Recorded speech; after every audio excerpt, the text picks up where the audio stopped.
How to check activation date of your Android phone.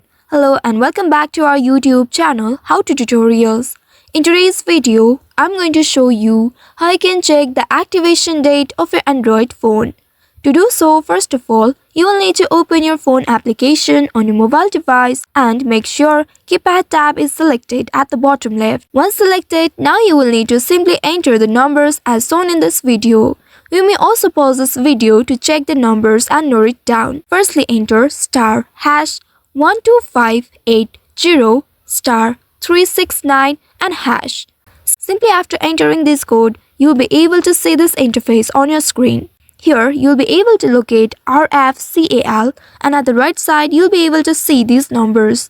These numbers are the activation date of your Android device, which means this phone was activated on 2024-07-23, which is 23rd of July 2024. So by following these simple steps, you should be able to find out when your Android device was activated. I hope this tutorial was helpful. If yes, don't forget to like, share and subscribe to our channel.